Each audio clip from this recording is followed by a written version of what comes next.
Buenas noches.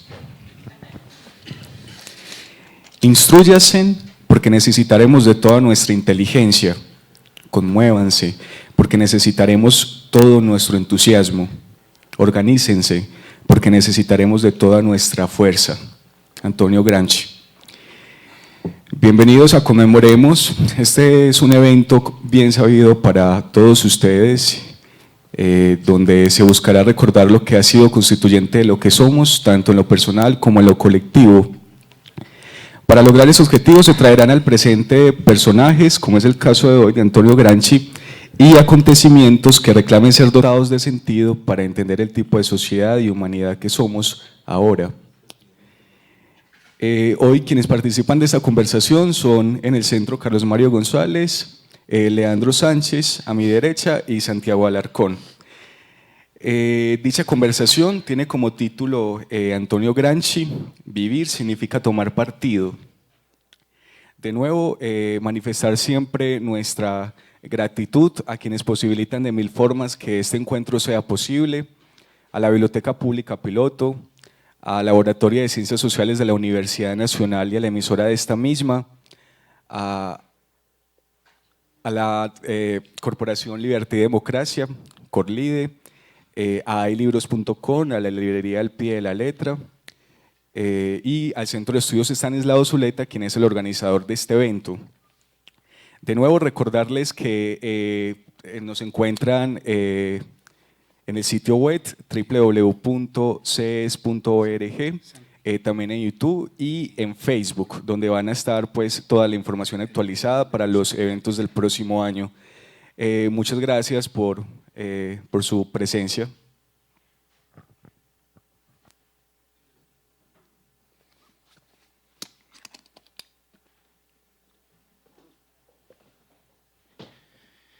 Muchas gracias, Andrés. Muy buenas noches.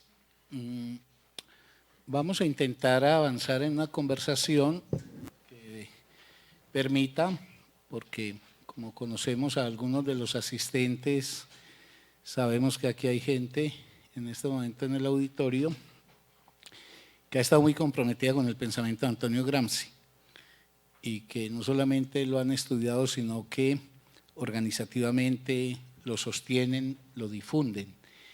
Entonces pensamos que necesario es que casi que nosotros seamos una apertura, un abrebocas para que luego, durante un tiempo prudencial, podamos sostener una conversación abierta y donde otras interpretaciones entren en juego.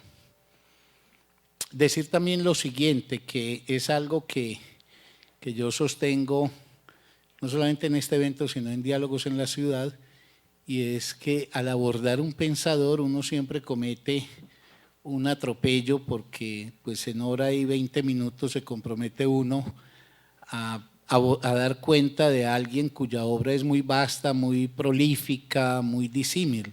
La obra de Antonio Gramsci, nada más los cuadernos de la cárcel, suman 3.000 páginas y hay una diversidad de problemas. Entonces es imprescindible que uno aquí acote, cierre el orden temático que vayamos a proponer y les voy a indicar cuáles son los 4 o 5 puntos que en nuestra opinión sería importante relevar el día de hoy.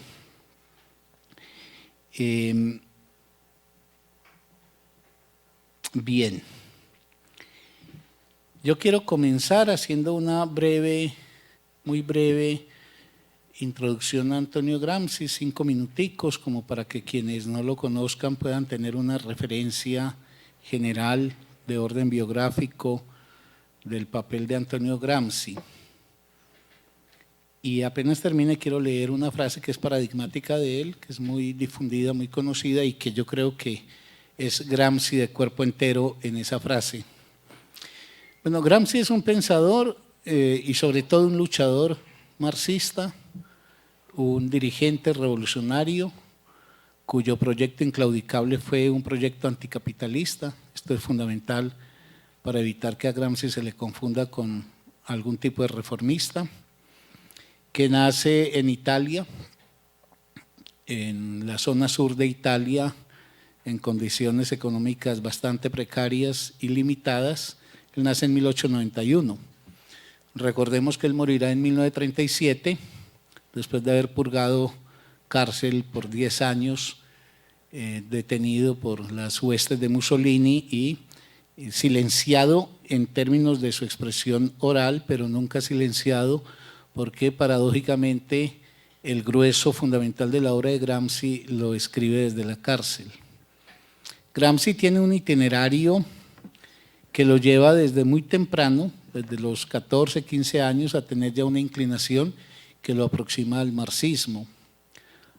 Cuando él se traslada de su pueblo natal, en Córcega, pues en la isla de Córcega, y se traslada en Cerdeña, en la isla de Cerdeña, y se traslada a Turín, Gramsci entra a la militancia en el Partido Socialista, que es un partido más bien de corte reformista en ese momento, pero ahí él hace los primeros pinitos como dirigente político y luego a él le va a tocar todo el fragor de la Primera Guerra Mundial y todo lo que significó esa Primera Guerra Mundial con la declinación de la propuesta internacionalista que había caracterizado a la Segunda Internacional, ese intento de llevar a hechos aquello de proletarios de todos los países unidos, pero sabemos que en 1914 esa Segunda Internacional, bajo la dirección de Kautsky y de Plejánov, abdica de esa propuesta internacionalista y alindera a los obreros bajo las banderas de sus respectivos países. Gramsci es un persistente en ese internacionalismo, es alguien que está del mismo lado de Rosa Luxemburgo en ese sentido, y el fragor de esa guerra mundial lo encuentra él en una cualificación progresiva de sus condiciones de dirigente. Cuando triunfa la revolución bolchevique, esa revolución genera un impacto que se traduce en también formas de ejercicio del poder obrero en Alemania, en Hungría, pero en este caso particular en Italia, en Turín, y Gramsci es un mentor inmediato del poder obrero y en ese sentido de capitalizar la protesta obrera en forma radical como una protesta anticapitalista, desbordando los meros marcos reformistas o reivindicativos del sindicalismo. Funda el Partido Comunista, que es una decisión con respecto al Partido Socialista, en 1920 junto con Togliatti, que luego será secretario general del Partido Comunista Italiano mucho tiempo, y avanza en un proceso de organización bastante notorio y significativo que sabe empezar a digerir el fracaso de los levantamientos de Turín y de esas formas de empoderamiento obrero que habían germinado en Turín. Pero bueno, estoy haciendo una semblanza velocísima.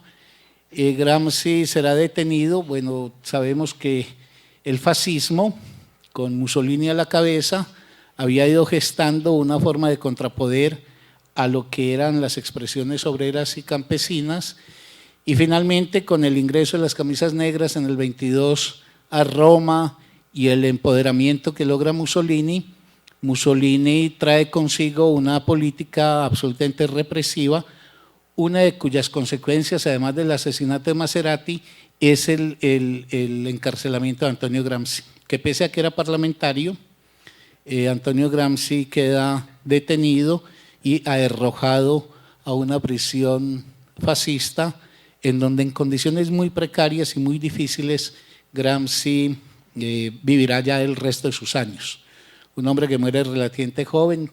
He pasado por alto que Gramsci, como representante del Partido Comunista Italiano, es miembro de la Tercera Internacional y que vive en Moscú durante un tiempo. En Moscú conoce a Julia y se casa con Julia y tiene 2 hijos que van a ser muy importantes en el contexto de comprender la vida de este hombre, porque este hombre, si de un lado es un gran dirigente político, de otro lado es un hombre que encarna una humanidad que se puede ver perfectamente testimoniada en las cartas desde la cárcel, cartas dirigidas a Julia o a Tatiana, la cuñada de él, o a sus hijos, a Delio y Giulio, y que son unas cartas muy bellas porque muestran en Gramsci la concreción en la vida personal de él, de esos sueños a los que aspiraba en la lucha social.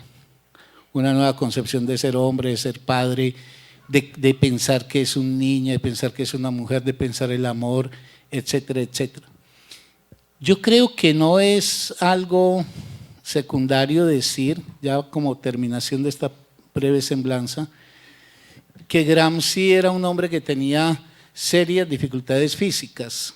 Sabemos que muy temprano en la vida Gramsci padece de un mal que lo lleva a, primero, detener el crecimiento. Gramsci nunca se levantará más allá de 1,50 m y que queda, digamos, bajo el peso de una joroba que lo caracterizará. Y lo quiero mencionar porque de un lado hay una gran fragilidad física que se va a acentuar en las condiciones tan onerosas de detención que tiene que vivir y que al final lo llevan a colapsar. Pero al mismo tiempo, ¿en qué medida precisamente ese hecho lleva a Gramsci a encontrar una forma de expresión humana que lo sitúa en la valoración fundamental de su palabra y de su pensamiento? Un gran orador, todos los testigos de la época lo señalan, a la par en ese mismo momento de Rosa Luxemburgo, como dos de los grandes oradores que tenía en ese momento el movimiento obrero internacional. Por último, tampoco me parece que está de más decir lo siguiente, porque plasma también la profunda convicción de un hombre admirable en todo sentido, y es que en 1932 la Unión Soviética había llegado a un acuerdo con el régimen de Mussolini para hacer un intercambio de prisioneros. Algunos prisioneros italianos fueran liberados en la Unión Soviética y en contraprestación otro tanto haría Mussolini con algunos revolucionarios detenidos en sus cárceles. Entre los presos que los soviéticos reclaman para ser liberados estaba Gramsci, 1932. Pero resulta que en las condiciones de liberación que estipula Mussolini estaba establecido que Gramsci había de pedir la gracia a Mussolini, al duce, pedirle como una gracia que le concediera la libertad, y eso para Gramsci era impresentable e imposible de aceptar. Y él se sostiene más bien como prisionero, insisto, en esas condiciones tan difíciles, porque eran condiciones de mucha violencia física sobre un hombre que ya de por sí era muy frágil físicamente, pero prefiere mantener la dignidad de su condición de revolucionario antes que doblar la cerviz ante un dictador como Mussolini. Y entonces estará en la cárcel 4 años más. Cuando finalmente él sale para hacer un periplo de clínica en clínica, ya digámoslo, para simplemente morir. Muere tras haber padecido muchas enfermedades conjuntas que se potenciaron mucho por la desatención a que fue sometido. Es decir, hay en Gramsci, también en la plasmación de su vida y su muerte, el testimonio de una convicción profunda, de un hombre comprometidísimo hasta el tuétano en los ideales que lo animaban, y que fue un marxista irredento, un marxista convencido, que además, y por eso es que se le asocia tanto con Rosa Luxemburgo, además fue un marxista capaz de poner en crítica las versiones del marxismo en ese momento dominantes, que eran, en lo fundamental, estoy pensando en los años 20 y 30, las versiones de la Tercera Internacional, ya bajo el mando de Stalin. Gramsci no vacilará en hacer cuestionamientos, algunas interpretaciones del marxismo, ahorita hablaremos de eso. No vacilará, por ejemplo, incluso en interpelar críticamente algunas de las sendas que empieza a tomar la revolución bolchevique, y no vacila en desmontar, pues, como toda convicción doctrinaria o dogmática. Yo creo que es un pensador significativo, como el que más en la historia del marxismo.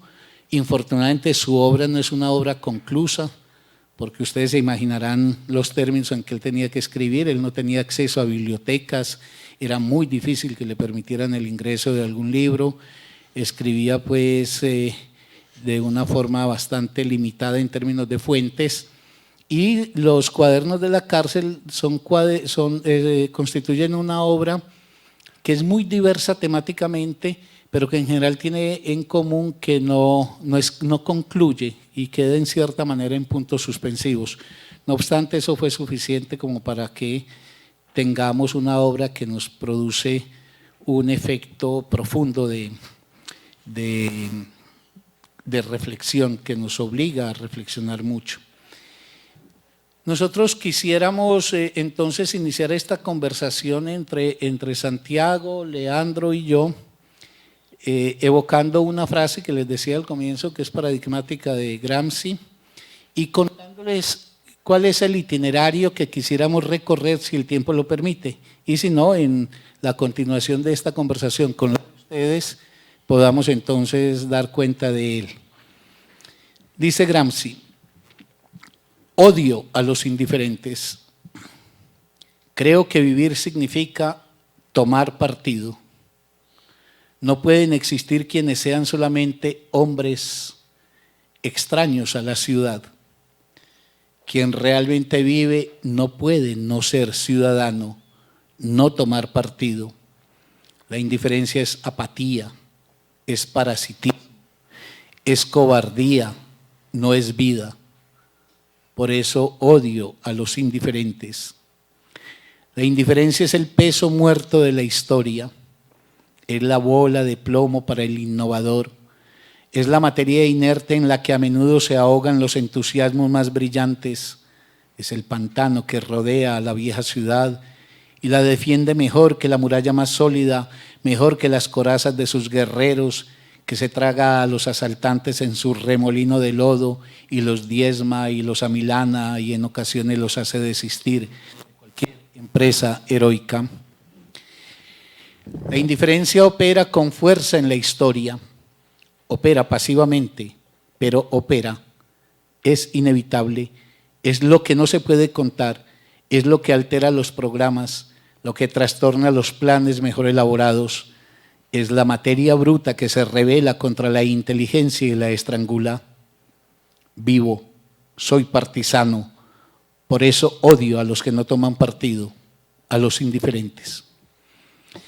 El itinerario que nosotros hemos pensado tratar de abordar en la conversación y que le sugerimos, porque esto hay que acotarlo, porque si abrimos Gramsci, todo Gramsci, pues sería imposible, entonces hemos privilegiado un derrotero. El primer puntico sería que conversáramos en torno a que esa figura de Gramsci como un luchador cultural no se puede confundir con un reformista o con un culturalista, sino que toda lucha que acaudilló Gramsci, toda lucha puntual era una lucha en el seno de una clara y decidida actitud anticapitalista. Es decir, el horizonte de la acción de Gramsci es siempre la lucha por derrocar el capitalismo. Y en ese sentido todas las luchas puntuales estaban inscritas en el marco general de una lucha de carácter anticapitalista. En segundo lugar, que en Gramsci hay una crítica fervorosa en defensa del marxismo y contra tres tendencias peligrosísimas que afectan al marxismo, lo afectaban entonces y lo siguen afectando aún. Uno, el economicismo, reducir el marxismo a una simple concepción económica regida por un economicismo que estaría al frente de todas las expectativas de transformación social. Lo segundo sería el historicismo, la concepción teleologista que llevaría a pensar que la historia se desenvuelve per se y que finalmente sí o sí un día el capitalismo se derrumbará y en su lugar llegará una forma alternativa como la socialista. Y en tercer lugar, los esencialismos, los naturalismos más exactamente. Es una crítica que hace Gramsci muy decidida al concepto de materialismo dialéctico que se había forjado en la Unión Soviética, particularmente por Nikolai Bukharin, y que había recibido el aval de Stalin y en general de la Tercera Internacional, y que pensaba que era factible definir la filosofía marxista como un materialismo dialéctico. Gramsci dirá, eso no es marxista, lo que es marxista es el materialismo histórico y el materialismo dialéctico es una regresión filosófica a una hipotética concepción de la naturaleza regida por leyes filosóficas. En tercer lugar está el gran tema gramsciano de que los luchadores tienen que librar un combate ideológico contra las formas hegemónicas, las formas imperantes como dominantes, y que es menester construir una contrahegemonía ideológica. En cuarto lugar, que los sectores oprimidos o las clases subordinadas deben dotarse de sus propios intelectuales. Es decir, que cada clase se hace a sus intelectuales, la burguesía tiene sus intelectuales, tiene los lugares de producción de sus intelectuales, que hoy diríamos es el mundo académico, y que es menester que los sectores oprimidos tengan sus propios intelectuales, pero al mismo tiempo sus propios procesos de formación intelectual que no obedezcan a los patrones y a los modelos hegemónicos por parte de la intelectualidad burguesa.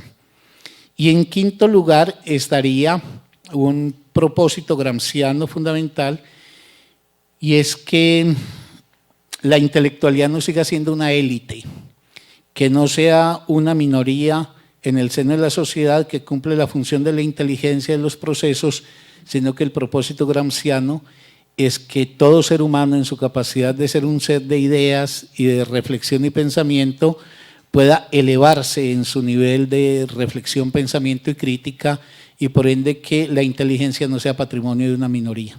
Eso es pues como el derrotero, que sé que incluso habiendo acotado mucho la perspectiva de Gramsci, pues de su obra, no deja de ser muy largo para nosotros. Entonces, si les parece, muchachos, comencemos por eso de abordar que en Gramsci la lucha cultural no es el barniz cultural que hay que ofrecerle a la sociedad burguesa o la reposición de los puntos de falla del mundo burgués, sino que pasa por ser también un instrumento de la lucha de clases. Sí, muy buenas noches.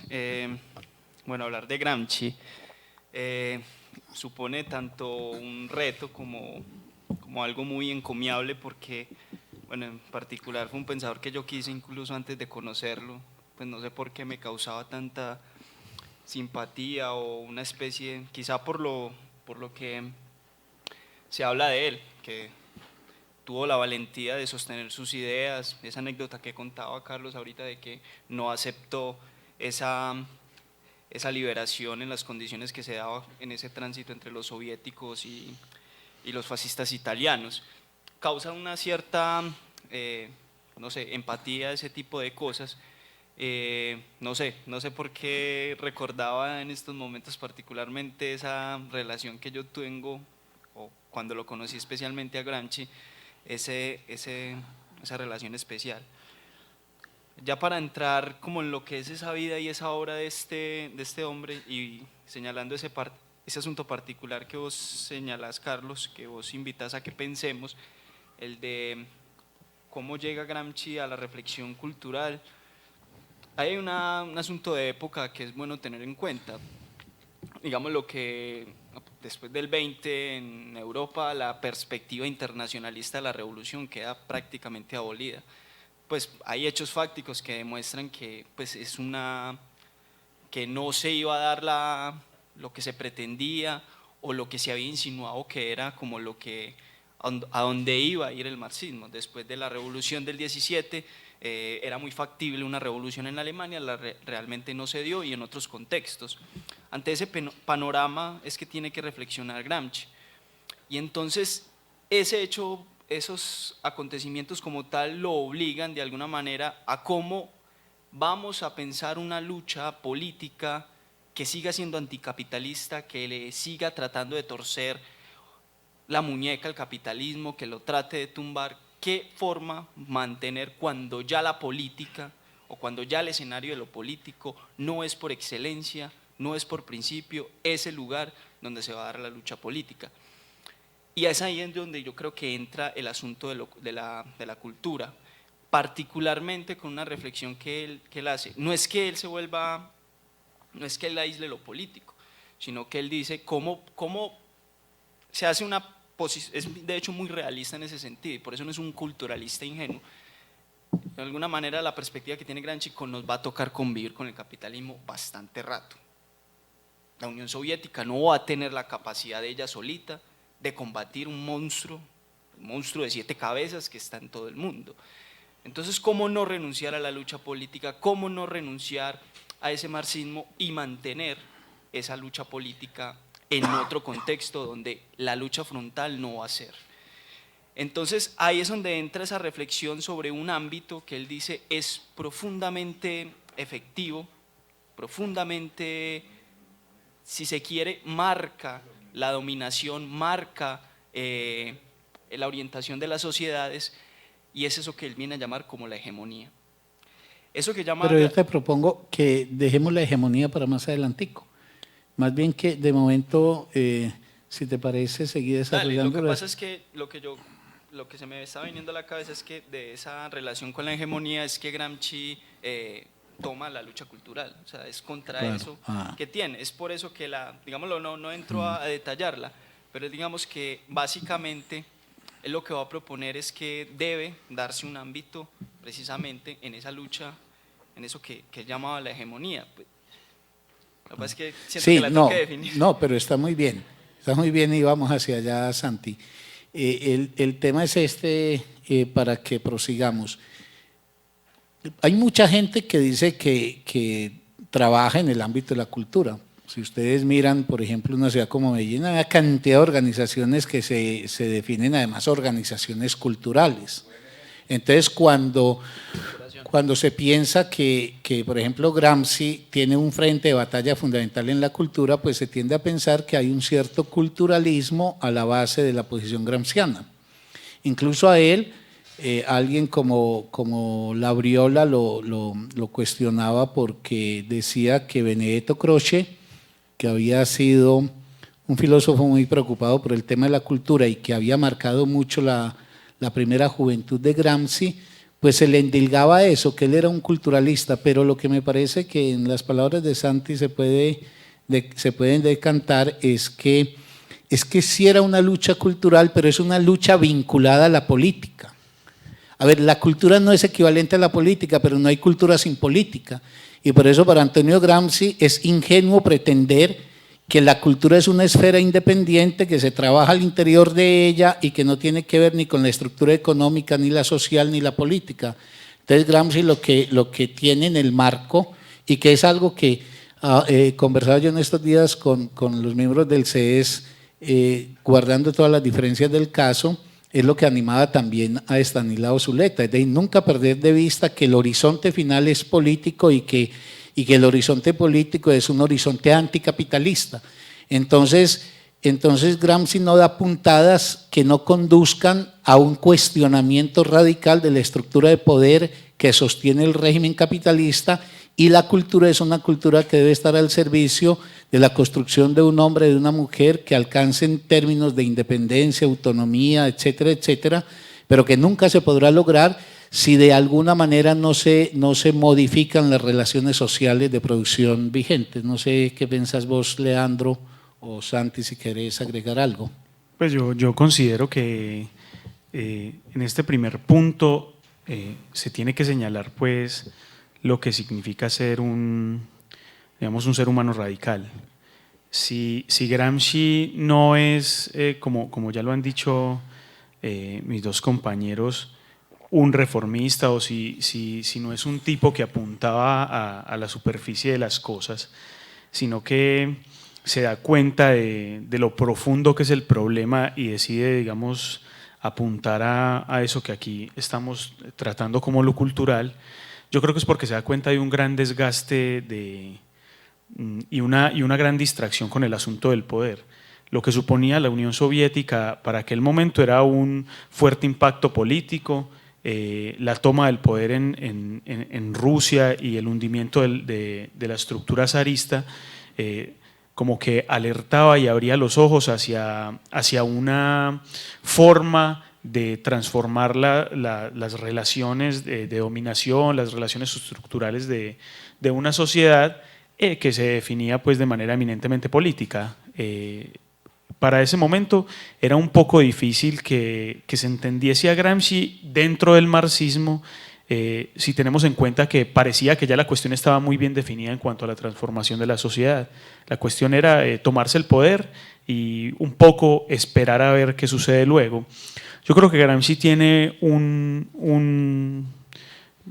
de eso que uno podría llamar pequeñas genialidades, ideas a lo mejor no muy elaboradas, pero tremendamente potentes, y es ver que el problema es mucho más profundo y que la construcción de la transformación de una sociedad no es simplemente la superficie política de la disputa del poder, sino que tiene que ver con todo un proceso que implica una base social, digámoslo así, que no se da de arriba hacia abajo, no es que primero se toma el poder y después se sugiere qué hacer, sino que ese hacer ya está digamos, en lo profundo o en las raíces de lo que Gramsci tematiza como sociedad civil, y que se da cuenta que por eso el proceso tiene que empezar digamos, encargándose de todo el desarrollo cultural de una sociedad.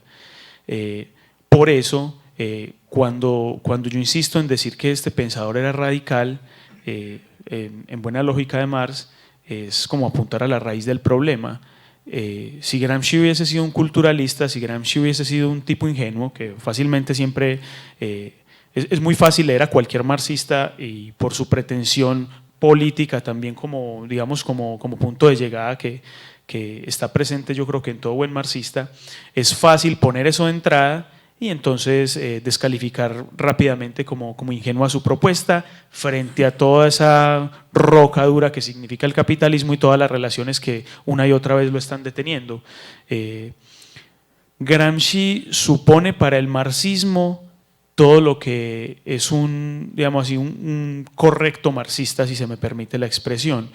La radicalidad del marxismo también está en la crítica que hay dentro del marxismo. La radicalidad del marxismo está en no adherirse ciegamente a las cosas porque funcionan una vez y suponer que así van a funcionar siempre, suponer que como en Rusia la toma del poder se dio por X o Y vía y el proceso fue de tal o cual manera, necesariamente se tiene que replicar así, no es un seguimiento ciego a órdenes, no es la captación de esos puntos esenciales que luego se van a replicar en todo lado, y por eso es tan novedoso, digamos, dentro de la historia del marxismo, la postura de Gramsci es tan novedosa y tan sugerente.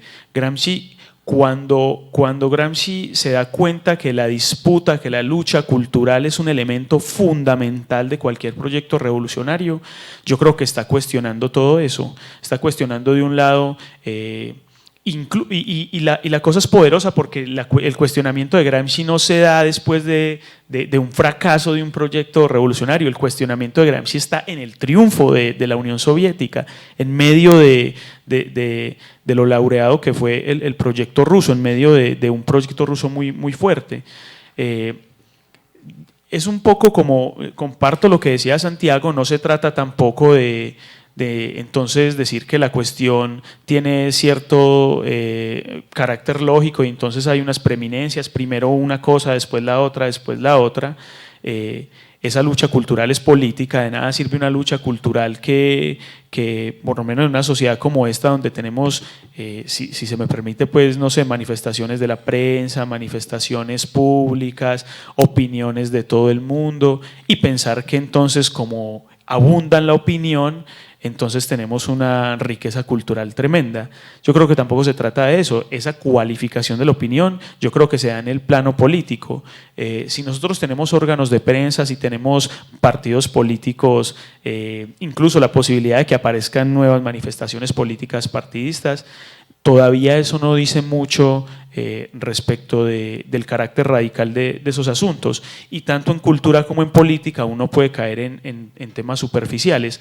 El vínculo necesario que ve Gramsci entre lo cultural y lo político es lo que no le permite caer en esa ingenuidad. De nada sirve una organización cultural si se encierra en sí misma, si cree que tiene el dominio del saber, si cree que es la única respuesta válida al análisis social, si cree que tiene las últimas palabras de todas las discusiones.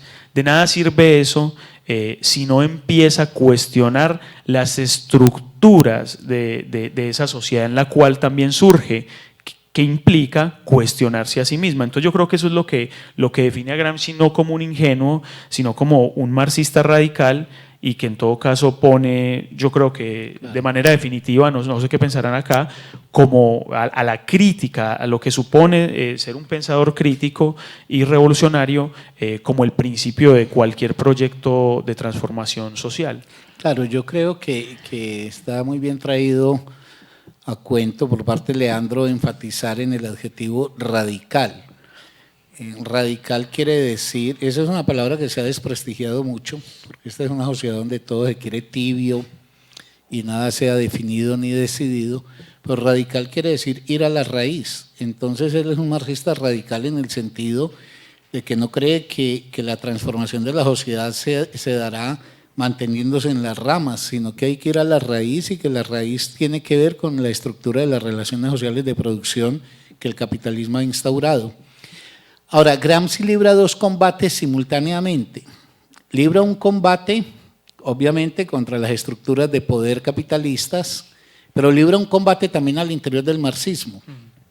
Porque el combate que libra Gramsci, que es en eso muy premonitorio, porque no era usual encontrar a alguien, quizás solamente Rosa Luxemburgo en ese momento tenía la misma conciencia, y es que él se pregunta por cómo es que logran las clases hegemónicas, las clases dominantes ejercer su dominio. Y él dice, bueno, el dominio se ejerce de dos maneras. Hay una forma directa de violencia y coacción, y para eso está el Estado y sus aparatos de represión, y eso en cierta manera es transparente y nítido, se observa la puesta en juego siempre de los intereses del capitalismo cuando se pone en cuestión su orden, que inmediatamente desata pues todo el furor de sus órganos represivos. Pero él dice, sí, pero no bastaría con el más sofisticado esquema policivo para poder sostener la dominación en una sociedad. Es menester que esa dominación se traduzca también en términos de la hegemonía cultural que logran las clases dominantes, valga decir, en términos de los asuntos ideológicos. El problema es que la ideología es lo que permite que los oprimidos se puedan identificar con los opresores y que los oprimidos hagan como suyos los valores, los ideales o las concepciones de los opresores. Por eso para Gramsci es fundamental una lucha en ese ámbito cultural que permita una contrahegemonía, valga decir que frente a las concepciones reinantes y dominantes haya una lucha simultánea que sin perder de vista jamás el horizonte político, al contrario, articulado permanentemente a ello, entienda que es también menester combatir en el ámbito de lo que se llama la cultura. La cultura en el fondo quiere decir las concepciones con las cuales la gente se orienta en el mundo y en la vida, los valores con los cuales la gente establece los criterios que le permiten avalar o por el contrario refutar cosas, y los ideales hacia donde se orienta la gente del común.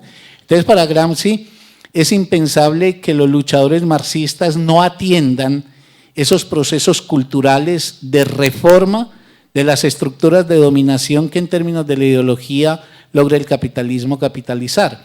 Y en tal medida creo yo, Santiago y Leandro, que ahí se nos abre también el camino por el cual Gramsci combatió para que el marxismo no quedara reducido a dos cosas que él consideraba peligrosísimas. Seguir pensando en términos de esa metáfora que hizo tanto daño, de que la sociedad está hecha de una infraestructura y de una superestructura, y que los acontecimientos fundamentales de la sociedad se dirimen en la infraestructura económica, mientras que los hechos de la superestructura serán reflejo de lo que acaezca en la infraestructura. Gramsci cuestiona eso, y por eso creo que podemos pasar a ese segundo punto en donde yo decía que Gramsci libra un combate al interior del marxismo, un combate frontal, crítico, en donde él pone en interrogación el economicismo.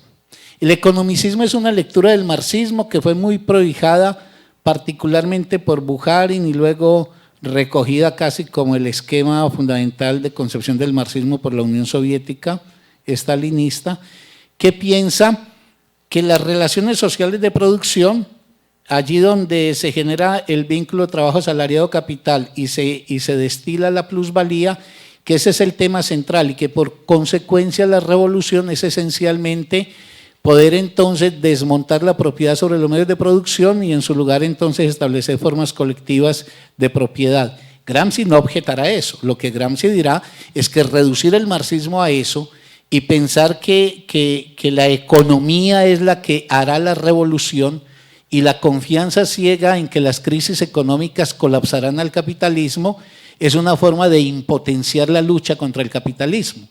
En ese sentido, él cuestiona ese economicismo como ese hermano del economicismo que es el historicismo, que fue también un efecto muy dañino.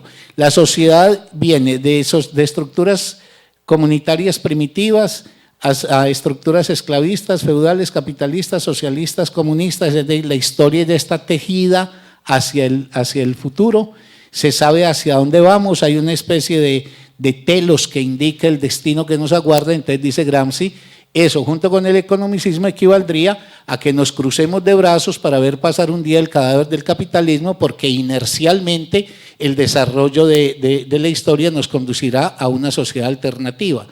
Y por eso el cierre de esa crítica tiene que ver con la discusión al naturalismo y la oposición, por ejemplo, al concepto de que haya un materialismo dialéctico. Es decir, que la dialéctica regiría el conjunto de lo que se entendía por materia en la perspectiva de Bukharin, y que estaba en la naturaleza la dialéctica y la condición humana no era sino un efecto más de lo que gobernaría el conjunto cósmico de la existencia. Para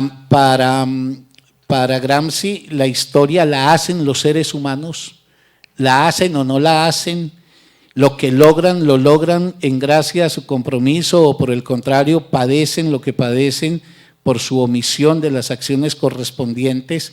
Si no hay una puesta en acción, entonces la historia nunca avanzará hacia una transformación de la sociedad que vivimos y el capitalismo podrá ser, como lo ha demostrado, una estructura socioeconómica y política que se remoza, que se modifica, pero al interior de lo mismo. Es decir, sosteniendo la estructura, puede entonces ir haciendo formas de desarrollo. Entonces, para Gramsci, los combatientes anticapitalistas, claro, tienen que tener claro que hay que modificar el orden estructural de las relaciones sociales de producción, pero que eso no es ni el comienzo ni el fin, sino que eso tiene que estar articulado simultáneamente con el problema, por un lado político, pero con el problema ideológico del otro lado. En pocas palabras, para dejar este comentario de mi parte, si no se libra una lucha en la conciencia, esa palabra tan demeritada, porque siempre se asocia conciencia a idealismo y a metafísica, pero es que la conciencia es la forma como los seres humanos proceden en la vida al representarse esa vida, al representarse el mundo, al representarse lo que están llamados a hacer. Entonces lo que Gramsci plantea es que hay que entrar en la lisa de un combate ideológico y que la única manera es contraponer a la superioridad que en ese momento detentan las clases dominantes, contraponerle, por ejemplo, otro sistema de representación y valores. Yo concluyo esto con un ejemplo de anteayer, que yo se lo envié al CES a través del WhatsApp. Judith Butler, la dirigente feminista, con la cual se podrán tener acuerdos y desacuerdos, pero eminente figura del movimiento feminista, fue invitada por la Universidad de Sao Paulo a hacer una presentación de una conferencia que debía realizarse mañana, creo que era mañana, sí. Inmediatamente en Sao Paulo hubo un movimiento que rápidamente recolectó 400.000 firmas en oposición a que la universidad invitara a Judith Butler, y además de eso, en manifestaciones públicas quemaron retratos y efigies de Judith Butler. El punto de apoyo de esta forma de reacción contra una dirigente del movimiento feminista estaba, y así textualmente lo enunciaron los dirigentes de esa reacción, en que Judith Butler traía un veneno que corroía todas las tradiciones de la sociedad brasilera. Era que Judith Butler afirmaba que no hay una identidad primigenia o natural, sino que la identidad es un efecto de los procesos culturales. No más. Ese es el punto de apoyo para una actitud reactiva radical, y eso lo que quiere decir es que si no se hace un debate, por ejemplo, pero no un debate en las universidades ni en los congresos universitarios, sino en los espacios públicos y con la gente del común, que ponga en cuestión ese tipo de posturas, como aquí, por ejemplo, lo representan las iglesias protestantes, si esas cosas no se combaten, si no se combate contra quienes piensan que, por ejemplo, la sexualidad es natural y que por ende los esquemas heterosexuales son los únicos que pueden tener vigencia, si los marxistas en su lucha anticapitalista no tienen también los elementos de crítica suficiente para desmontar esa andanada que desde la ideología hegemónica se plantea como forma de reacción contra las luchas por la equidad o las luchas porque las minorías, en el caso por ejemplo de las sexualidades alternativas, puedan manifestarse, entonces la ideología dominante seguirá vigente y seguirá reinando y seguirá captando conciencias. Por eso a Gramsci no le daba pudor decir es que hay que librar una lucha en favor de una conciencia distinta de lo que es la condición humana, la sociedad, etcétera, etcétera. Y ahí recordar, Carlos, que pues si se quiere es que con Gramsci se recupera una cosa que había sido muy vilipendiada en el marxismo, especialmente por ese economicismo y ese historicismo, y era el lugar del sujeto, o el lugar que tendrían las luchas políticas, ese tema de la voluntad o de la voluntad política, porque claro, como vos decís, casi como que, y en eso él hasta en parte responsabiliza a Marx, pues responsabiliza relativamente, dice, ojo con la lectura que hacemos del Capital y nos quedamos con una lectura donde hay las leyes férreas del capitalismo y casi como que somos sujetos inevitablemente producto de esas determinaciones del capitalismo, y entonces eso nos lleva como a una mirada fatalista de ay pobrecitos, pues vamos a quedarnos solamente padeciendo estas relaciones. Él dice, por un lado hay que tener ese conocimiento, pero se tiene que de alguna manera poner o recordar que en el corazón del marxismo, como bueno, él lo va a denominar, no lo enfatiza, pero él denomina eso la filosofía de la praxis, en una parte muy breve de unos escritos de él a Maquiavelo, que eso es otra particularidad, que demuestra que él no fue un culturalista ingenuo, pues reflexionó a un gran teórico de la ciencia política, que se dice pues que inaugura la ciencia política, que fue Nicolás Maquiavelo.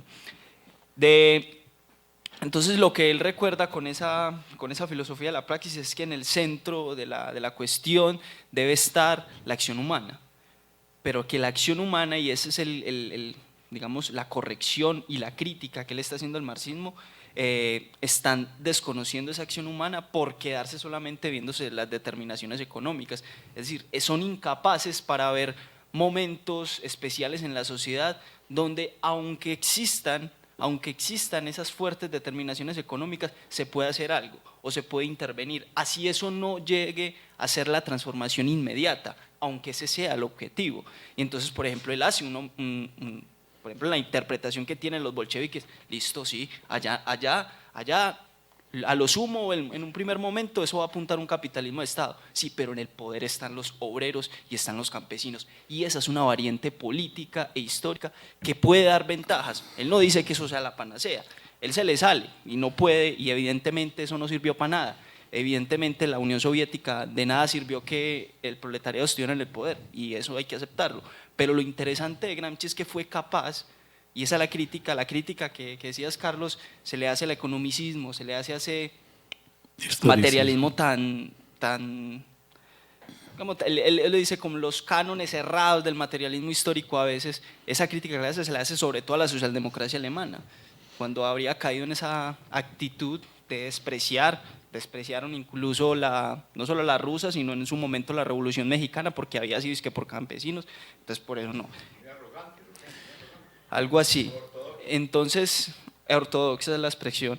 Entonces lo que hay en Gramsci es un cuestionamiento precisamente a eso, a que hay que tener una actitud para entender o tener la capacidad de asumir unas interpretaciones en determinados momentos, por ejemplo en este caso que estamos hablando de esa otra forma, y aquí yo cierro con esto, es como lo han aclarado muy bien ustedes, es que cuando él habla de la cultura no está desligándolo de la política. De hecho, él recuerda una metáfora muy interesante de Maquiavelo, cuando Maquiavelo dice el poder es como un centauro, y cuando Maquiavelo dice que el poder es como un centauro es que tiene esa parte animal y tiene esa parte humana, y él entiende esa parte animal como esa forma de coacción del poder, esos mecanismos coercitivos directos a la parte donde el poder siempre se expresa con toda su crudeza y con violencia. todo lo que es. Y termino con esta expresión, y la parte humana, que sería como esas partes donde permiten avalar un poder existente, pero no hay coacción violenta, que es por ahí donde va lo del asunto de la hegemonía. Formas de coacción no violentas, formas de coacción donde son los individuos mismos los que las aceptan. Yo soy uribista, a mí no me están pegando por serlo. Por ejemplo, lo soy voluntariamente, acepto una serie de cosas, lo hago por convicción, y esa actitud cultural también legitima el orden existente. Por eso la reflexión que Gramsci y la praxis política que él propone pues trata de apuntarle directamente al poder existente, porque él está de alguna manera apuntando a minar lo que es el sustrato, como lo decía Althusser, el cemento de la ideología, lo que permite pegar la estructura.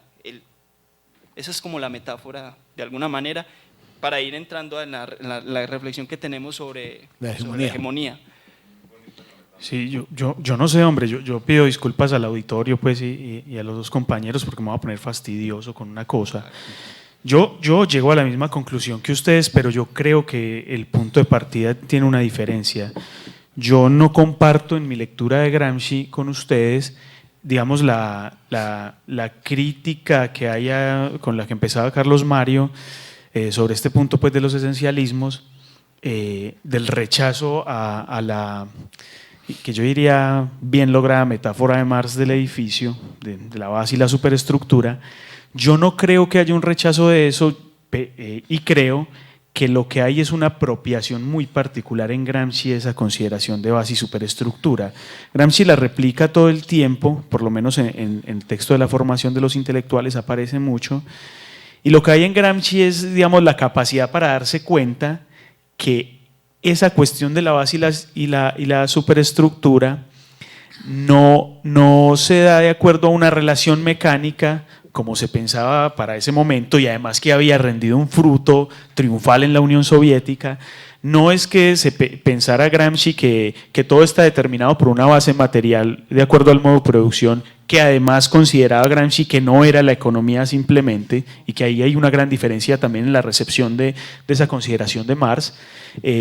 Gramsci pensaba que la base o la base material de una sociedad, lo que Marx todo el tiempo decía que era el modo de producción, no era simplemente una cuestión de relaciones económicas, no era simplemente como pensaron los rusos y digamos dejaron obnubilar por todo el desarrollo de la técnica, el despliegue industrial que se logró en la Unión Soviética, sino que yo creo que él se da cuenta que era una cuestión muchísimo más amplia, que como insiste también mucho Marx, era el modo de producción siempre es el modo de producción de la vida, se juega en el terreno de las convicciones y lo que eso genera dentro de una sociedad determinada. Es decir, no es una relación mecánica, no es la relación de eso que se conoce en los soviéticos como la teoría del reflejo, sino que más bien era una relación dinámica. ¿Y qué implica que sea una relación dinámica? Que no había una sobredeterminación de la una en la otra, sino que en todo caso, y para utilizar pues la bien lograda expresión de Althusser, se daba ahí una cuestión de un vínculo que no permitía que una de esas esferas dominase a la otra. Es decir, en el terreno de las convicciones, lo que se está jugando siempre es todo aquello que hace que un conjunto de seres humanos avalen unas prácticas, que hace que un conjunto de seres humanos acepten un punto de vista religioso, un punto de vista jurídico, que es lo que tanto le llamaba la atención a Marx. Claro que eso surge de una base material, que no es otra cosa que un modo de producción que sugiere cómo los hombres se han organizado y cómo han creado esas convicciones que generan esas cuestiones que Marx llamaría superestructurales. Entonces yo creo que lo novedoso está ahí. Yo comparto lo mismo de los compañeros, pero yo no creo que haya un rechazo de la relación que se veía en estas dos esferas. Incluso para Gramsci también era muy claro que había una sociedad civil donde se podía jugar esto del terreno de la lucha cultural, donde se podían cuestionar las convicciones, donde se podían crear nuevas convicciones, donde se podían formar intelectuales para ello, para minar todas esas cosas que se presentan como inmodificables y que en todo caso surtía unos efectos no mecánicos digamos que ya venían a enlazar con esto que él llamaba, como para entrar un poco al tercer punto que nosotros nos proponemos discutir hoy, al enfrentamiento con eso que él llamaba hegemonía reinante y como un movimiento contra esas formas cristalizadas que por un lado cauterizaban a Marx, es decir, lo detenían, lo ponían como un santo al cual se le tenían que prender velas y no discutir con él, y por el otro lado al fascismo y a todas las tendencias de derecha que también trataban de hacer lo suyo congelando la vida de los seres humanos y no permitiéndoles ver que el mundo y la vida se puede construir de otras formas. Yo creo que no es el rechazo, sino incluso lo potente y lo provechoso de Gramsci en cómo ve él la cuestión de la base material de una sociedad que no es meramente económica, de ahí que tampoco sea una cuestión ni meramente historicista ni determinista en ninguna forma, y que tenía que estar en un constante, digamos, en una constante interacción con todo eso que ya después se presenta como muy rígido en una sociedad y que apela de cierta manera, o lo que le permite a Gramsci es mirar que el asunto está en el cuestionamiento, en el origen, en cómo es que se forman esas convicciones que generan esas formas de vida, y por eso cree que es tan valioso y fundamental, digamos, los procesos de organización, el ejercicio político, la lucha cultural y todo eso que va minando y va creando también nuevas convicciones. Entonces, ese es como el punto, lo que a lo mejor nos diferencia un poco, pero que nos vincula pues en ese acuerdo con Gramsci. Lo que yo creo es que la crítica de Gramsci ahí es precisamente a tendencias en el marxismo que tuvieron esa interpretación y que incluso carecieron de eso que vos estás señalando también, o de esa vinculación entre, bueno, entendiéndolo más prosaicamente, entre la cultura y las condiciones materiales y eso, marxismos que, pues, para los cuales, como los que ha señalado Carlos, los que yo digo en Alemania, pues de alguna manera se atenieron fue mucho a analizar solo el punto de vista económico. Yo tampoco lo veo mucho. Creo que obviamente es una responsabilidad en la lectura que uno hace de ese estudio del marxismo, pero sí, yo creo que sustancialmente no hay mayor diferencia. Hay una cosa que dice el psicoanálisis y que yo creo que cada que los seres humanos hablan se ratifica, y es que si nuestra condición es de seres del lenguaje, lo propio del lenguaje es el malentendido. El malentendido no quiere decir que el otro no entienda lo que uno le quiso decir porque es que no se lo propuso, sino porque váyase a saber por dónde la interpretación toma un camino muy extraño. Porque yo escuché muy atentamente lo que dijo Leandro y yo con cada cosa que dijo Leandro estoy de acuerdo y creo haberlo dicho así, que el tema de la estructura, con su metáfora pues de la infra y la super, es la crítica al desgajamiento de esas dos cosas en dos tiempos distintos. Y entonces hay marxismos, como advierte Santi, que piensan que el tema central es tomarnos el poder y modificar la estructura de propiedad de los medios de producción y se acabó, después lo otro vendrá de efecto. Es decir, esa es la teoría del reflejo, de pensar que lo económico se reflejará inmediatamente en lo ideológico.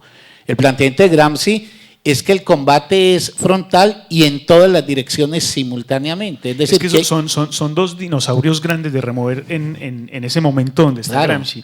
Por un lado, la cuestión marxista de pensar que hay una cuestión inmediata que vía violencia y vía toma del poder modifica un asunto, y por el otro lado la cuestión paulatina que era la que apelaba a entonces un camino de reformas que necesariamente también va a surtir unos efectos. Y esas son dos cosas que yo creo que él ve, que vienen de la misma raíz, y es de pronto ese proceso dañino de un manoseo ahí de Marx, que interpreta rápidamente cosas y que también en el camino del éxito era fácil, digamos, afirmarlas todo el tiempo, y que Gramsci, pues, para el momento fue, digamos, un tanque de oxígeno al marxismo, de mirar incluso en el triunfo del marxismo en Europa, con la Unión Soviética, cómo eso ya estaba trayendo unos problemas que, bueno, no tenía que predecir nada, pero que después también más o menos la historia un poco mostró cuáles eran esas falencias y por qué había que prender las alarmas en ese momento. Claro.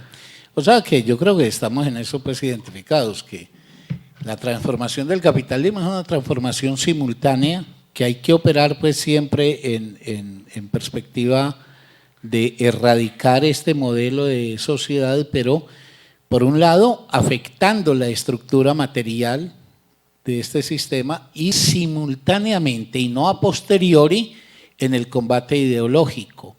¿Por qué? Y esto nos permite pasar al tema de la hegemonía. Porque es que el tema ideológico quiere decir que uno desde su conciencia, y la conciencia aquí no quiere decir simplemente la representación que yo me hago, sino las formas en que eso modela mi conducta, mis actitudes, hasta mis sensibilidades. Si eso no se modifica, entonces todo proyecto revolucionario, por exitoso que sea, al acceder al poder, tendrá que terminar imponiéndose a las clases, porque al no encontrar la identificación de las clases con el proceso, no quedará otra alternativa que imponerse, que ha sido en parte lo que ha sucedido con muchas de las experiencias que se han dado. Ahora, fíjense cuando Andrés hacía la presentación de esta conversación, que él traía una frase muy hermosa de Gramsci, en donde él dice: instrúyanse, porque necesitamos su saber. Fíjense que dice instrúyanse, no es militen ciegamente, no, instrúyanse, porque necesitamos su saber. Agítense, porque necesitamos su entusiasmo. Organícense, porque necesitamos su acción.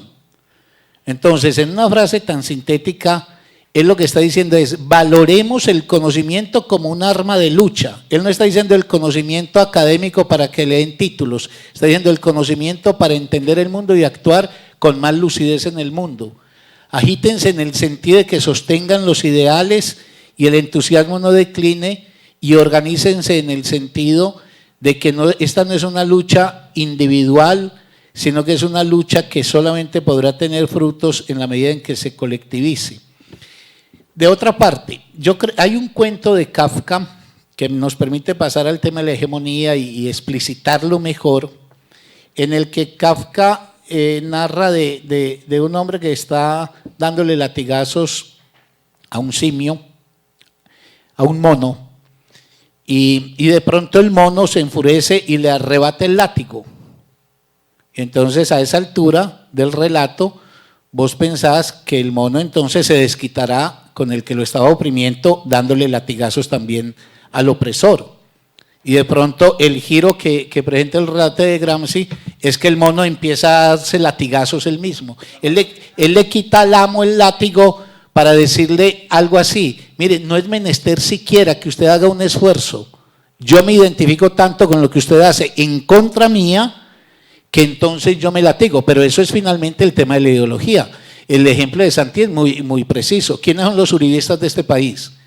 No es la gran burguesía, que también lo es, pero es esencialmente los sectores que padecen el flagelo de la política de Uribe. Y la identificación cerrera que se tiene con la política de Uribe muestra que ahí hay un problema ideológico muy bravo. Y en ese sentido es que Gramsci advierte, y esto también lo tomó del psicoanálisis. El psicoanálisis señala que uno se puede identificar con el amo, que el oprimido puede hacer para sí los ideales del amo, y le quita al amo el esfuerzo de tenerlo que controlar y regular. La ideología es un éxito de la dominación, porque la ideología resta la necesidad, por ejemplo, de sistemas policivos de control, regulación o sanción, por lo menos disminuye eso. Es decir, alguien que se sabe comportar como los ideales prevalecientes trazan, no reclama entonces sistemas de represión muy exitosos. Entonces, el problema de cómo se combate en el terreno de la ideología, y que ese terreno de la ideología no es solamente las explicaciones de la sociedad, la historia, sino también de la vida cotidiana, porque es que la ideología concierne con la organización de la vida en todos los frentes, y particularmente en la cotidianidad. Por eso es que hay que interrogar, por ejemplo, estructuras como la familia, como la concepción de la mujer, como la sexualidad, como las relaciones con el tiempo, como las relaciones con la alegría. Esas son cosas que no son anodinas ni accesorias. Y por eso cuando algunos marxistas piensan que eso es cosa que sobra, no están entendiendo que el filtro por donde circula la fuerza de identificación con las posiciones del amo están en la manera como la gente encarna desde sus valores, instituciones, etcétera, el modelo de vida que le propone, por ejemplo, el capitalismo. Marx en El Capital, y en esto simplemente estoy haciendo eco de un pensador que lo advierte así, que dice, insiste, el Capital no es un texto de economía, como estúpidamente lo presentan, por ejemplo, en las universidades. El Capital es una radiografía en general de la sociedad capitalista, incluida su civilización. El Capital es un examen que muestra la estructura sobre la cual se monta un aparato civilizatorio muy específico y definido que el capitalismo traza. Por consecuencia, la lucha política, que es una lucha organizada y es una lucha también que obedece a un programa y a un proyecto alternativo de Estado, etcétera, tiene que ser también una lucha ideológica. Y para esa lucha ideológica es imprescindible que los revolucionarios se doten también de sus propios procesos formativos y que en aras de ganar una contrahegemonía a las formas dominantes, entonces se tienen que dotar, y este sería tercero y cuarto punto que podríamos articular, tiene que dotarse también de sus propios procesos autoformativos, que no pueden seguir siendo las instituciones oficiales que el mundo burgués ha organizado, las que nutran, por ejemplo, la producción de los intelectuales que se necesitan para que hagan las veces de parte activa en la lucha contra las formas de dominación del capitalismo. Y Carlos. Dale. Hay bueno, yo creo que antes de hablar de la hegemonía, a mí me pareció muy excepcional en Gramsci. Gramsci, hay un texto que conocí hace poco que se llama Escrito sobre el lenguaje, de Gramsci. Ese texto tiene una parte, el autor, donde dice, antes que Marx, antes que los bolcheviques, antes que el stalinismo, el problema del lenguaje fue el problema fundamental por el cual trabajó Gramsci. Bueno, lo siguió toda la vida. Él estudió filología.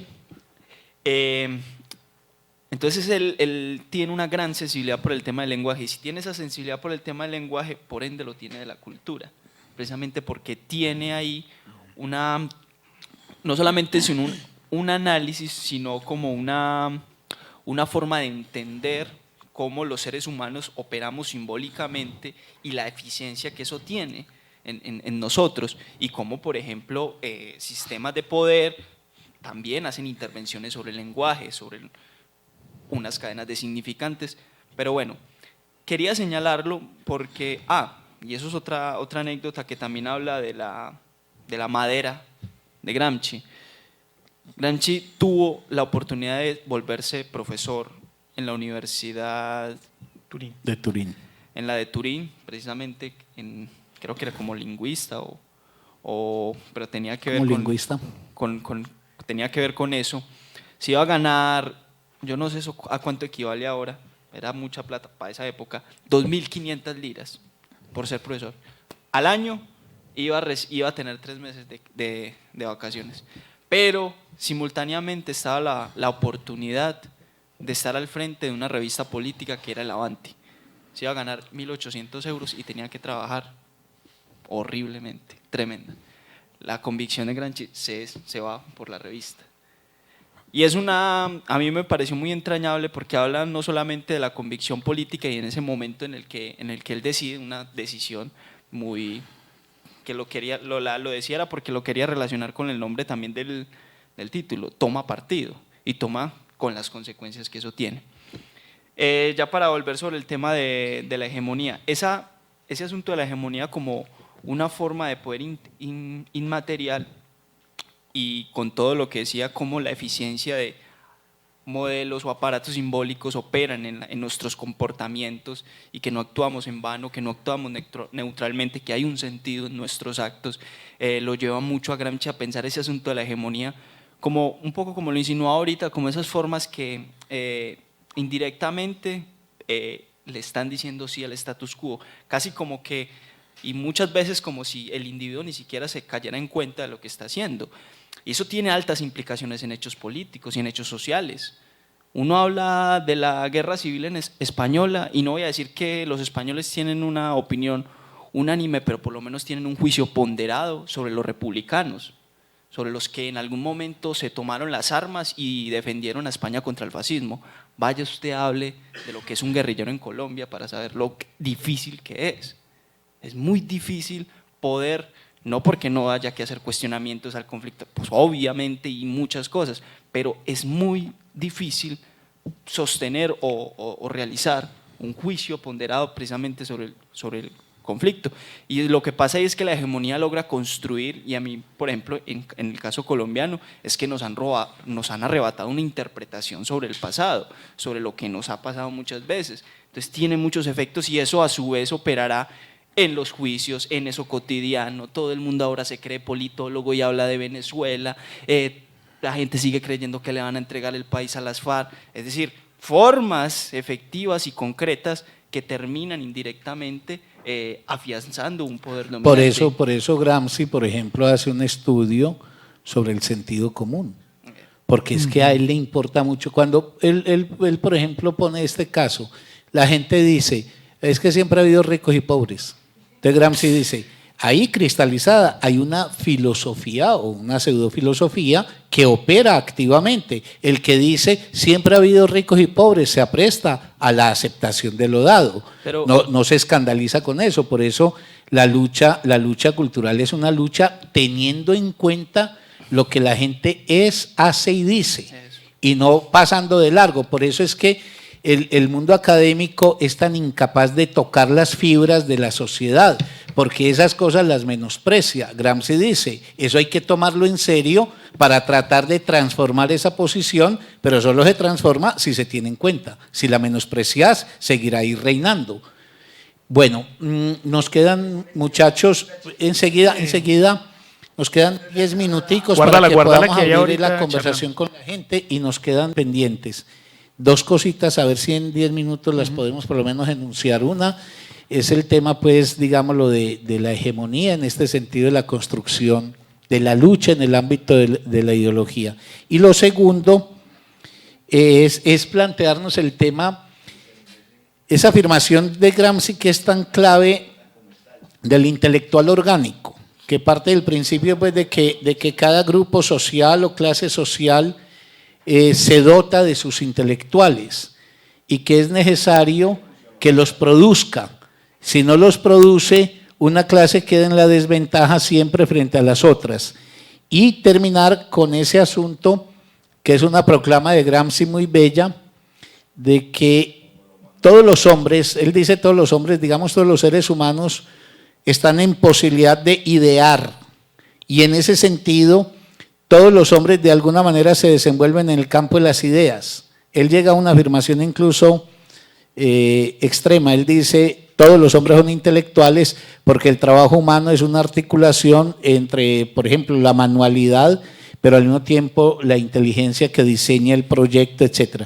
Pero eso no lo lleva a confundir que hay élites específicas que definen su vida según la función de habitar las ideas, prohijar las ideas, promover las ideas y en cierta manera crear las condiciones de legitimación y de cohesión de las clases, de la clase a que le corresponda. Entonces me gustaría, muchachos, que cerráramos la intervención nuestra, la conversación nuestra para darle la palabra al auditorio, tocando por lo menos esto de los intelectuales orgánicos y de ese ideal gramsciano de que la intelectualidad en el horizonte largo del futuro no sea un asunto de un segmento de la sociedad, sino un atributo de la sociedad en su conjunto. Claro, claro. Yo antes como, bueno, mejor dicho, para hacer mi comentario ante estas dos últimas consideraciones, pues sobre el intelectual. El intelectual como formado, digamos, de las relaciones sociales, de la interacción de las relaciones sociales y esa cuestión mitificada pues del intelectual como perteneciente a una élite y exclusivo de una élite. Antes de eso, que sería como también un poco imperdonable, yo le sumaría a la consideración de Santiago de que la hegemonía es una cuestión inmaterial, también el lado material del asunto, y que yo creo que también está en Gramsci.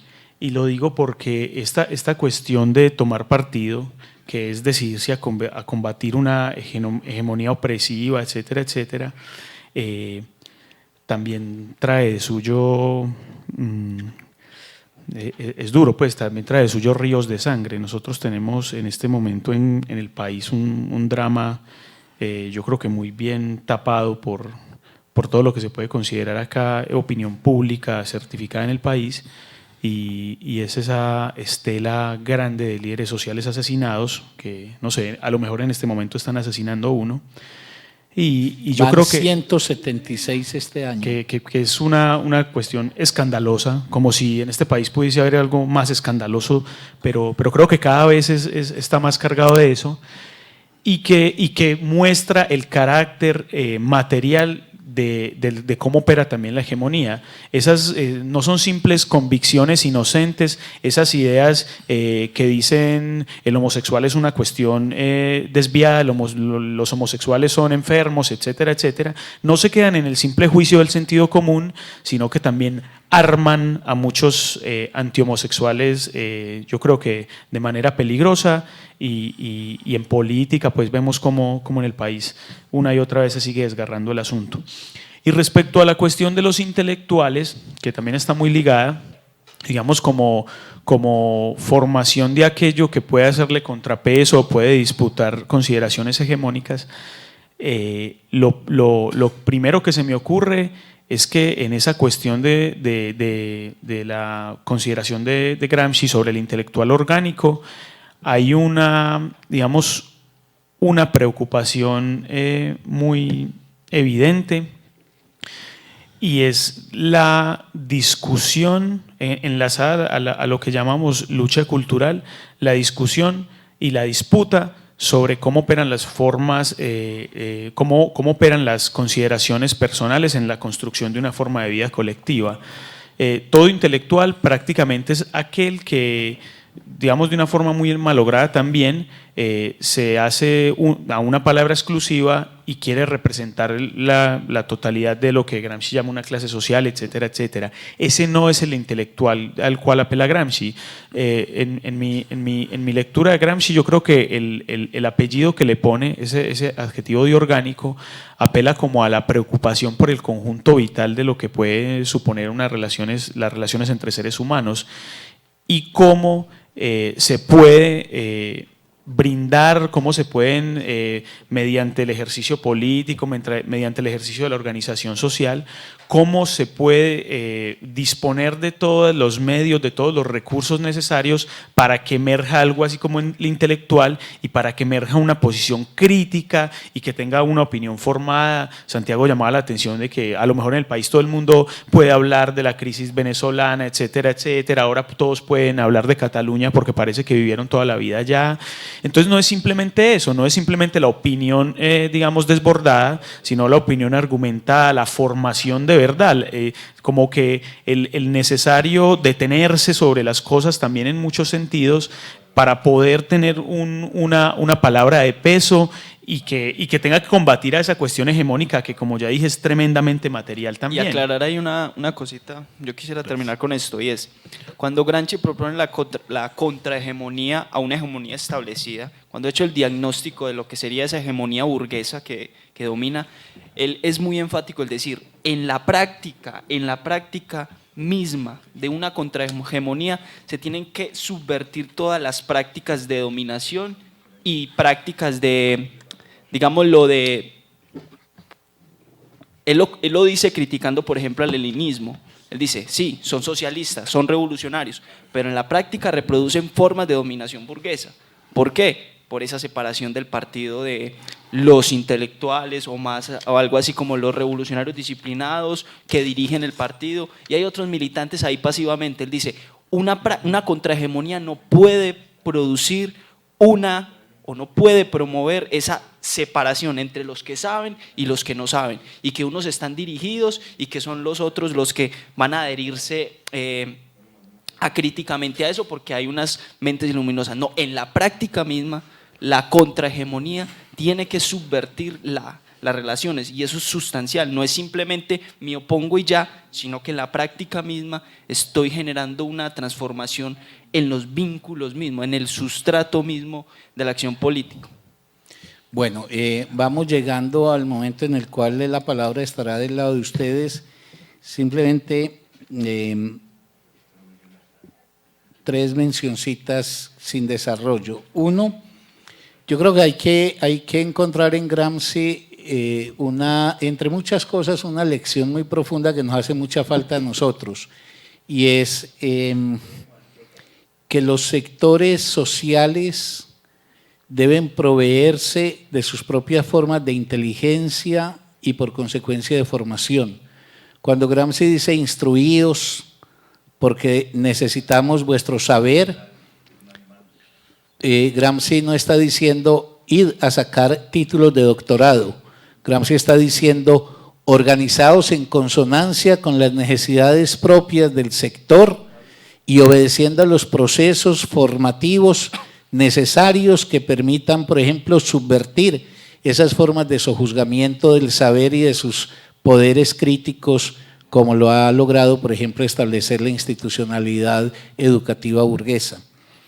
Bien, yo les quiero decir, es un minutico y abrimos el diálogo con ustedes, invitarles para que nos sigan acompañando el año entrante. Ya hemos diseñado, conmemoremos del año entrante, vamos a trabajar una secuencia que cubrirá los 200 años del nacimiento de Marx, los 150 años del manifiesto, 170 años del manifiesto comunista. Vamos a conmemorar también la masacre de las bananeras, vamos a conmemorar mayo del 68, vamos a conmemorar… ¿qué más? La reforma de Córdoba. La reforma universitaria de Córdoba del año 1918, el centenario de esa explosión de todas maneras de crítica al modelo educativo universitario. Por favor, un momentico. Y bueno, se me escapa en este momento, pero ya tenemos el itinerario diseñado y queremos invitarles para que el próximo año seguiremos los terceros miércoles de cada mes haciendo conmemoremos, mientras sostendremos el primer martes de cada mes. El primer martes de cada mes seguiremos sosteniendo diálogos en la ciudad. Y lo último es, tengo que acudir a hacer una publicidad porque si no me jalan las orejas, es que el CES, el Centro de Estudios Estanislao Zuleta, pues ahí en la mesita de afuera están estos pocillitos que hacen los jóvenes de ahí a efecto pues de recaudar algunos ingresos que nos permitan mantener también las actividades culturales que adelantamos y vasitos contrahegemónicos. Y también están, porque de pronto aquí hay personas que no lo saben, nosotros nos hemos propuesto este año hacer una publicación cuatrimestral que llamamos Cuadernos del Centro de Estudios Estanislao Zuleta para la Reflexión y la Crítica. Hemos decidido sacar esos libros a 5.000 pesos porque lo que nos importa es poder llegar al mayor número posible de gente y fuera de lo que son propiamente pues, los campus universitarios. Dicho esto, entonces tenemos media hora, porque como dije al comienzo, yo sé que aquí hay gente que ha sido muy estudiosa de Gramsci y seguramente tendrá mucho que decir a propósito de lo que nosotros hemos conversado. Entonces, Mateo, por favor, organiza vos eso. El favor de que todo el que intervenga nos diga el nombre para poder referirnos luego en algún comentario a lo que él o ella haya dicho. Esa está censurada. Muy buenas noches. Gracias Carlos Mario, Leandro y Santiago. Gracias también a los presentes por acompañarnos en este último evento de Conmemoremos y del CES. Les voy a dar la palabra y les pido por favor que se enumeren y recuerden el número. 1 y 2.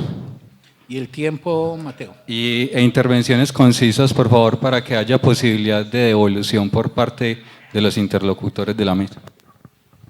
Mi nombre es Guillermo Caicedo y yo quiero hacer referencia a 3 temas que pienso que son fundamentales para comprender a Gramsci. El primero es el partido.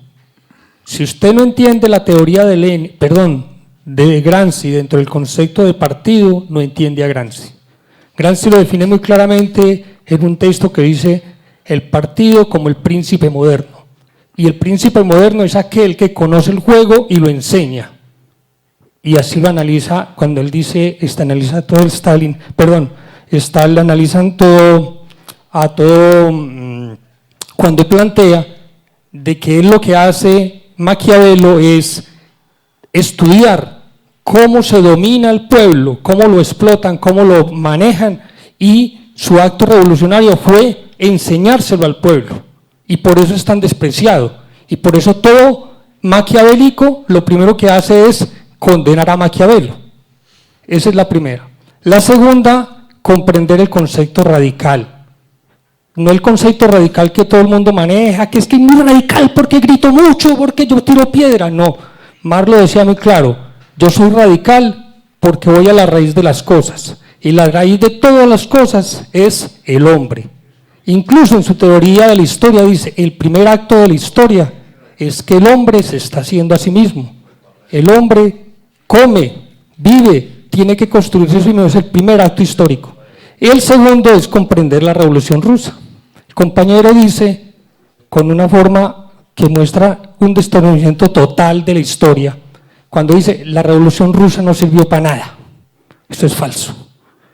Si usted conoce la historia de la humanidad, el zarismo era lo más reaccionario y era como la espada de Damocles que impedía todo el desarrollo de Europa. Es más, cuando se dio la Revolución Francesa y la Comuna de París, fueron los ejércitos zaristas los que entraron y destruyeron esa inicio revolucionario. Entonces, los bolcheviques hicieron una tarea fundamental, fue liberar la humanidad de uno de los, digamos así, de las fuerzas más reaccionarias que impedían el desarrollo. Y la tercera, que habla del leninismo, que el leninismo no hay que confundir leninismo y estalinismo. Estalinismo fue el estalinismo es por Stalin llamado leninismo, pero eso no es leninismo. Entonces, si conocemos y estudiamos el leninismo, o mejor dicho, estudiamos a Lenin sin el ismo, encontramos a otra de las verdaderas teorías de la forma revolucionaria. Bueno, muchas gracias. Mateo, 30 segundos. Yo estoy de acuerdo que hay muchas cosas, lo dijimos al comienzo, pues que vos en hora y 20 minutos no puedes pedir que hablemos del oro y del moro. Y está muy bien la citación del partido, del concepto de radicalidad, que también lo habíamos aludido, pero a mí sí me parece, y yo quiero hacer una invitación a eso, como a que planteemos unos términos de la crítica, porque es que puede ser que vos estés en desacuerdo, pero vos no puedes estigmatizar a alguien diciendo no sabe nada. Él sabe. Lo que pasa es que puede tener una interpretación distinta a la tuya, y yo creo que en la forma en que discutamos también las personas de izquierda, pues quizás podamos como medio entendernos un poquito, porque si vos de entrada decís, tengo enfrente un antagonista que no sabe nada, pues lo deslegitimás completamente como interlocutor. Entonces es un llamado también a que sí, bien, confrontemos, discutamos, discrepemos, pero también porque no atendemos las maneras y lo que yo llamaría pues como también darle el reconocimiento a alguien que yo conozco, a Santiago, y que es un estudioso. Es más, en estos días sale en el cuaderno del Centro de Estudios un ensayo de Santiago sobre el bolchevismo y particularmente la experiencia de la revolución bolchevique. Gracias, Mateo. Se sale el primer martes de febrero. Carlos Mario, no, yo soy un viejo ingeniero químico de 74 años Sí, te conocemos. Analfabeta de humanismos y de marxismos y de todo. Pero me queda una inquietud. ¿Cómo es que es tu nombre? Discúlpame. Silvio Villegas Lara, de Río Negro, Antioquia, cuna de la revolución de Colombia. Es el crisol de la revolución y la historia en Colombia. De pedigrí histórico. Bueno, no me echo más carreta, no me echo más flores. Me parece que este señor, ¿cómo se llama? Yo no lo conozco. Brandi, vamos. Antonio Gramsci. ¿Cuánto tiempo le tocó trabajar con Stalin? ¿Y cómo se entendieron un animal como Stalin, que es un analfabeta campesino, tirano, ogro, sanguinario, con un señor de una academia superior? ¿Por qué no lo mandó a un gulag? ¿Por qué no lo mandó a matar como a Trotsky? ¿Cómo se logró entender dos cosas antagónicas, pero que echaban chispas? Muy bien, ahora hablamos de eso. Hay una tercera intervención. Buenas noches. Realmente no quiero hacer una intervención, me presento, me llamo Paula, soy estudiante universitaria, tengo 19 años y les quiero agradecer. Chicos, de verdad encontré en el Centro de Estudios Stanislao Zuleta un espacio para completar mi formación. Nunca en la universidad, en los 5 semestres que llevo, y nunca en el colegio tuve espacios como estos que he disfrutado todo el año para debatir, para conocer, para encontrar ideas adversas que a la vez se tiñen también de pensamientos míos. Esto ha sido fantástico, es un espacio que admiro y respeto mucho y espero que se siga dando. Muchas gracias, Paula. Gracias. Andrés.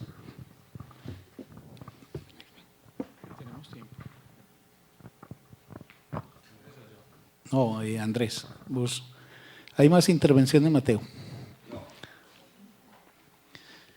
Bueno, entonces, Leandro quiere iniciar una respuesta. Sí, no, yo quiero referirme a lo que nos dice Guillermo. Pues yo estoy de acuerdo en varias cosas que dice Guillermo. Yo comparto y yo creo que en tu manifestación pues compartías con nosotros la consideración sobre esa cuestión de lo radical. Es como la más fácil pues de discutir en este momento o en la que encontramos un acuerdo yo creo muy provechoso. Quizá también se nos ha pasado, Carlos ya ha dado algunas razones de ello, se nos ha pasado a hablar un poco de la consideración de lo que Gramsci una y otra vez enarbolaba como partido, como organización, evidentemente sin organización, sin estrategas, sin medición de fuerzas, sin la reflexión sobre las ventajas o las desventajas que pueden manifestarse en la lucha cultural, en la lucha política, también habría una ingenuidad grande. Yo creo que esa cita que leyó Carlos Mario varias veces y con la que abría Andrés la presentación de este espacio hoy, queda lo suficientemente claro que Gramsci era un tipo de un talante que exigía y promovía la organización y eso no quiere decir otra cosa sino el juntarse con otros.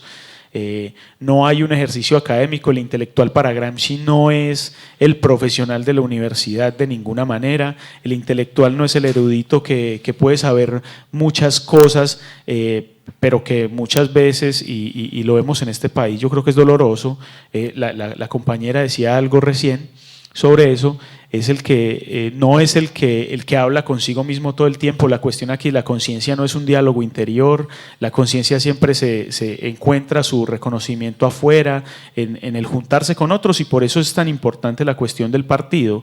Y que además apuntabas otra cosa muy interesante que Santiago también más o menos esbozó en un momento de la conversación, y era el lugar de Maquiavelo, que también viene un poco a reivindicar un pensador que nosotros podemos llamar burgués, no encasillándolo en una cuestión tampoco ingenua ni rápida, sino por la forma en cómo concebía el poder y cómo, digamos, afirmaba también relaciones de dominio muchas veces como naturales, etcétera, etcétera. Y la potencia de Gramsci al traer un pensador de esta talla para apropiarse de sus ideas y mostrar nuevos caminos de la interpretación y la transformación del mundo, que es algo pues tremendo en su lucha también como dije yo, con este dinosaurio soviético que denostaba de cualquier cuestión que no considerase, digamos, marxista. Y creo que entonces el punto estaría más o menos estando de acuerdo en tu consideración sobre Lenin y que en todo caso de ninguna manera es lo mismo que Stalin, pero que en conjunto el juicio que nosotros podamos tener, o que incluso no es igual entre los tres, sobre la Revolución Rusa, yo creo que también tiene que apelar al conjunto de lo que para nosotros ahora es la Revolución Rusa. Si bien uno puede distinguir esos periodos, si bien uno puede decir que no hay consecuencias necesarias ni vínculos lógicos entre todas estas figuras que hicieron parte de ese proceso, uno sí puede ver, digamos, ya desde las bases, y siendo un poco injustos con ellos porque nos toca estar posicionados en un momento de la historia donde podemos ver hacia atrás, ellos no lo pudieron hacer, Lenin no se pudo revisar a sí mismo como lo hacemos nosotros ahora. Uno sí puede ver, digamos, en esa consideración de la dialéctica materialista como concepción filosófica de un Estado, en la cuestión determinista que suponía el desarrollo de las bases económicas y la técnica en Rusia, uno sí puede ver, digamos, la falencia que nos permite decir que la Revolución Rusa supuso el camino de otras grandes manifestaciones políticas en la humanidad, que por eso también aquí hace algunos meses ya también reivindicamos, pero que nos permite un poco prender por lo menos las alarmas de eso que Gramsci también decía una y otra vez, que es como la reflexión sobre lo que se ha hecho, el autoexamen de conciencia, decía Gramsci, el autoexamen de los procesos, que lo que hacen es situarnos de una mejor manera en la situación que nos toca.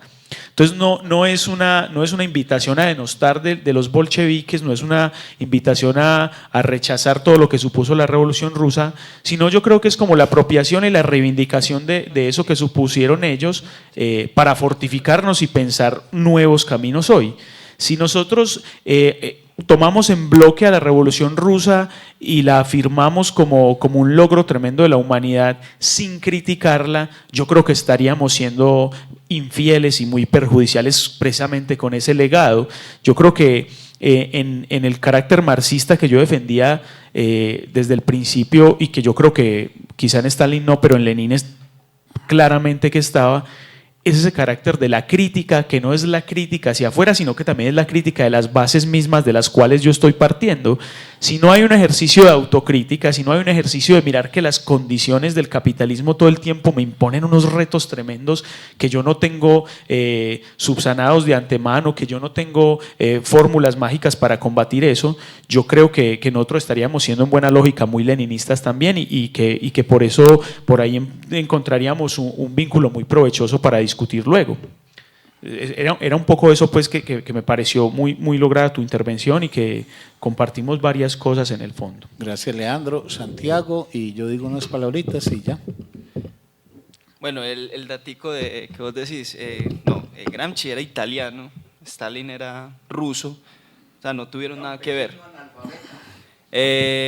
No, la verdad es que no. Stalin no, pero bueno, sí, eso será una discusión aparte, pero yo lo que quería decir, de pronto para este tema de la Revolución Rusa, en el estudio que uno hace de la Revolución Rusa, y yo lo digo como marxista que me defino, lo difícil no es solamente ponderar los logros, sino también poder analizar sus errores, y no para hacer una especie de...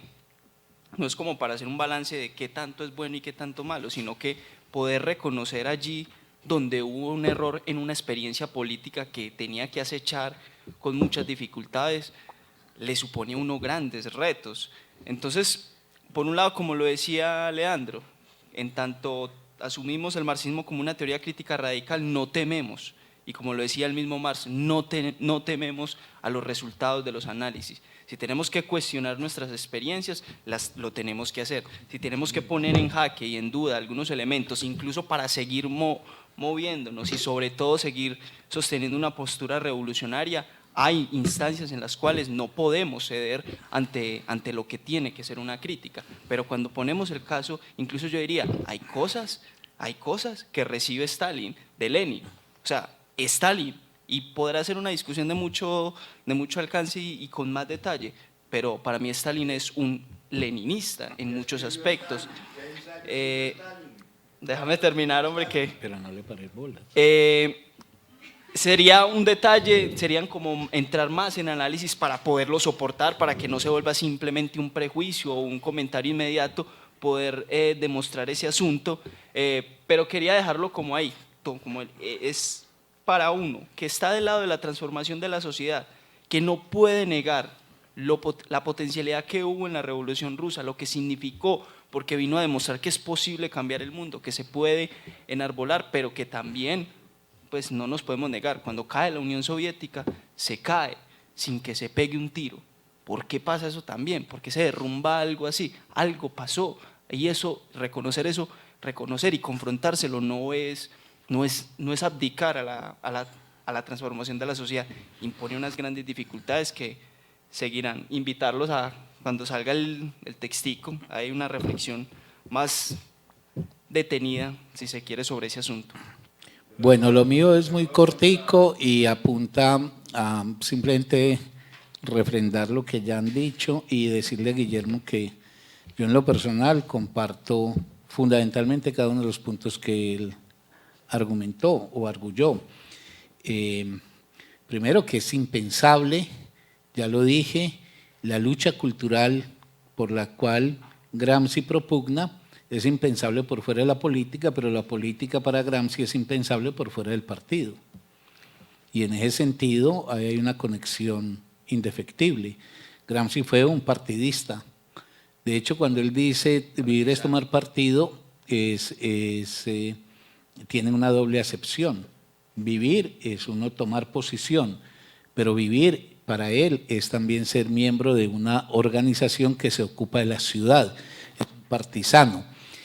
En ese sentido, muy bienvenida esa recordación, que no la habíamos nosotros mencionado, por lo que ya dije, Guillermo, de que no tenemos todo el tiempo. También lo de que es una mirada radical, yo creo que enfatizar eso es fundamental.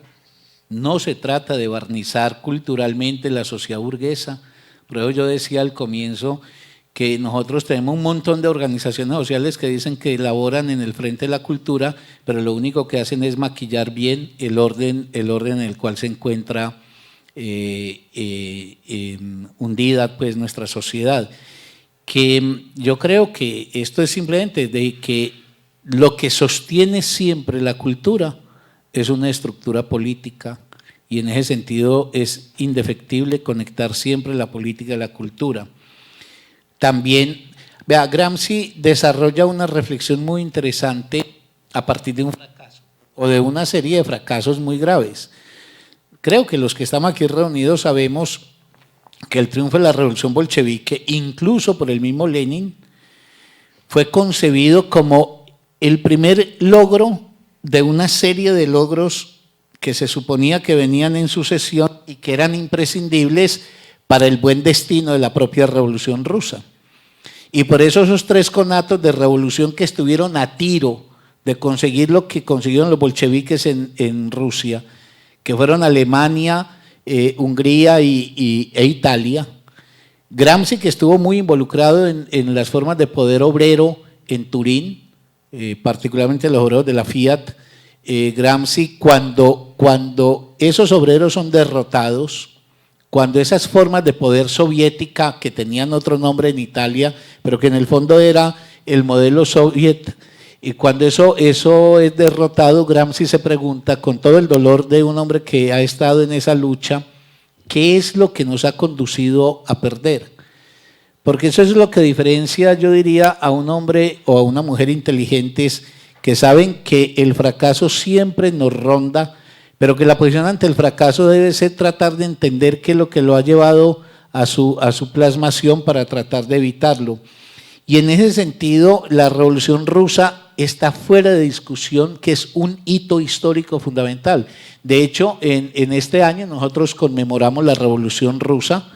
Tuvimos dos sesiones en torno a la Revolución Rusa porque es indiscutible que ahí hubo un punto de quiebre fundamental en la historia de Occidente y particularmente pues en el siglo XX.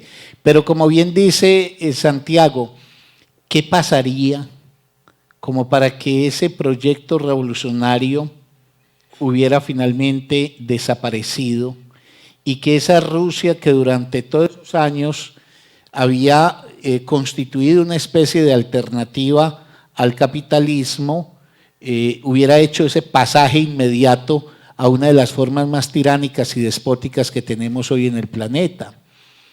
¿Dónde quedó, digámoslo, todo ese esfuerzo?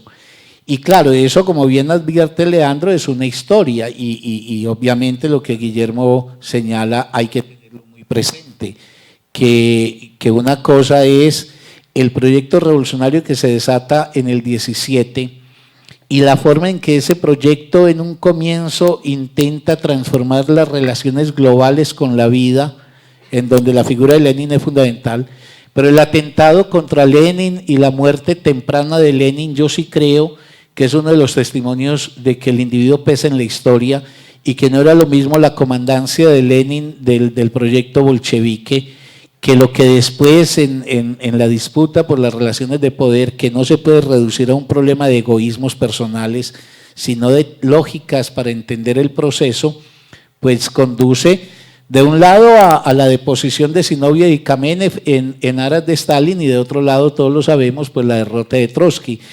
Pero entonces ahí hay muchas cosas que hoy estaríamos en la obligación, si somos consecuentes con Gramsci, de reflexionar.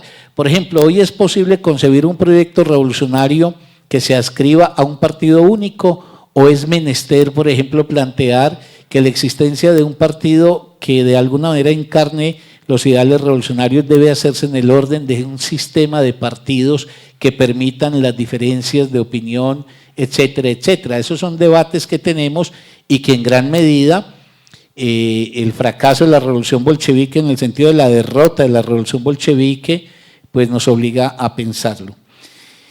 Bueno, de todas maneras, pues el cometido de estas conversaciones es tratar de que ustedes puedan tener, ¿qué diría yo?, como un poco de algunas de las inquietudes que nos debe animar en términos de volver al pasado, a efecto de que el pasado nos permita pensar el presente que constituimos. Yo siempre recojo de Antonio Gramsci una lección fundamental y tiene que ver con decirle a la gente, sobre todo a los jóvenes, es imprescindible conjugar la lucha con el estudio. Y no el estudio pues académico, el estudio de las condiciones efectivas y reales de construcción de la vida. Permítanme cerrar esto evocando una frase que algunos me han oído quizás en demasía, pero que a mí me parece que es muy aleccionadora. Es una frase de Stanislao Zuleta que perfectamente podría pasar por el cuño de Gramsci. En alguna ocasión que yo le preguntaba a Zuleta, desde la juventud en la que uno tiene ánimos de construir una vida que tenga algún sentido, yo le decía a Zuleta, Stanislao, ¿uno para qué estudia? ¿Uno para qué lee? Fue que yo le pregunté. Y él contestó esto, que es lo que yo digo que se puede perfectamente acuñar como gramsciano. Dijo, uno no estudia para saber más, uno estudia para pensar mejor, guardando la esperanza de que si piensa mejor, quizás, solo quizás, pueda vivir mejor personal y colectivamente. Yo creo que en esa expresión de Zuleta se recupera algo que era muy gramsciano: haga del conocimiento un arma de lucha que le permita junto a otros alcanzar un mundo en lo personal y en lo colectivo de corte muy distinto al que tenemos. Les estamos muy agradecidos y esperamos que el año entrante nos sigan acompañando primer martes de cada mes, tercer miércoles de cada mes. Muchas gracias.